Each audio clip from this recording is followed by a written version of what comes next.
Example 6. Show that cos theta plus I sin theta cube equal to cos 3 theta plus I sin 3 theta where I square is equal to -1. तर इथे आपल्याला prove करायचं आहे LHS side of the equation is equal to RHS side. Now LHS side is cos theta plus I sin theta cube. आता इथे a plus b cube हा formula आपण इथे वापरायचा आहे. a plus b cube expansion formula आहे हा. Means a cube plus 3a square b plus 3ab square plus b cube where a equal to cos theta घ्यायचं आहे and b equal to I sin theta. आता ह्या फॉर्म्युल्यामध्ये आपण a आणि b च्या a equal to cos theta and b equal to I sin theta इथे या फॉर्म्युल्यात आपण ठेवू. a cube means cos cube theta. cos cube theta plus 3a square means cos square theta into I sin theta plus 3 cos theta into I sin theta square plus b cube means I sin theta cube. I square equal to -1. Therefore, I cube equal to -1 into I means -I. Now cos cube theta plus 3i sin theta.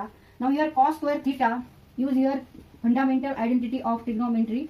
Sin square theta plus cos square theta equal to 1.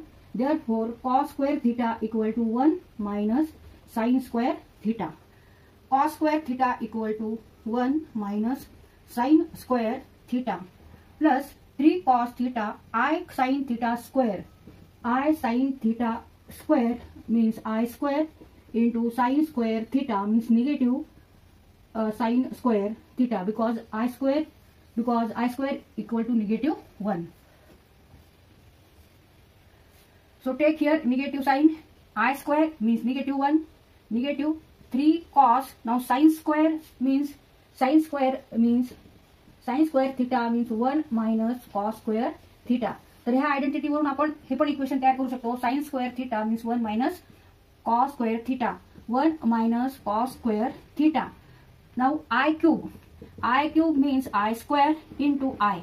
I square equal to -1 into I means -I. So take here -I and sin cube theta.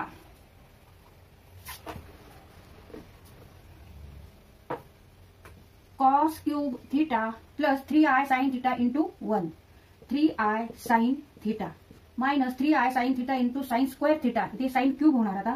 3i sin cube theta minus 3 cos 1. 3 cos theta. Negative become here positive. 3 cos into cos square means 3 cos cube theta minus I sin cube theta. आता इथे आपल्याला कोणत्या terms add होतात बघायचं. इथे cos cube theta आहे. अजून कुठे cos cube theta आहे तर इथे आहे. मग cos cube theta plus 3 cos cube theta means 4 cos cube theta. नंतर -3 cos theta. cos theta च्या जवळ cos theta घेऊन टाकू. नंतर I sin cube theta and 3i sin cube theta. इथे निगेटिव्ह साइन आहे. इथे ऍडिशन होणार. चिन्ह निगेटिव्ह राहणार म्हणजे 4i sin cube theta. आणि इथे ही प्लस साइन आहे. Plus 3i sin theta.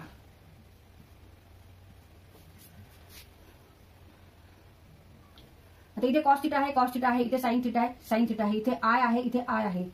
इथे आपण परत लिहून काढू. 4 cos cube theta minus 3 cos theta. आता इथे जर आपण I कॉमन घेतला तर इन ब्रॅकेट कंसामध्ये काय राहील 4 sin cube theta. आता इथे ब्रॅकेटच्या बाहेर निगेटिव्ह आहे मायनस आहे. मग इथलं प्लस तर आपल्याला मायनस करावं लागेल. मग 3 sin theta. But 4 cos cube theta minus 3 cos theta means cos 3 theta. Cos 3 theta minus I and 4 sin cube theta minus 3 sin theta means sin 3 theta. Sin 3 theta and it is equal to RHS side. Therefore LHS equal to RHS.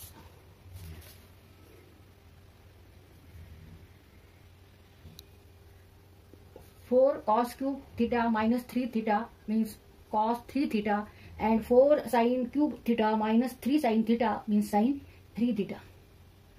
तर हे फॉर्म्युलेच आहेत. cos 3 theta equal to 4 cos cube theta minus 3 cos theta and sin 3 theta means 4 sin cube theta minus 3 sin theta. तर हे तुम्हाला फॉर्म्युले पाठ करायचे आहेत. तसंच expansion formula a plus B cube a cube plus 3a square B plus 3ab square plus B cube आणि trigonometric function sine square plus cos square sine square theta plus cos square theta equal to 1. ह्याच्यावरून आपण हे equation लिहिलं आणि हे equation लिहिलं आणि i square equal to -1. Therefore i cube equal to i square into i means -1 into i means -i.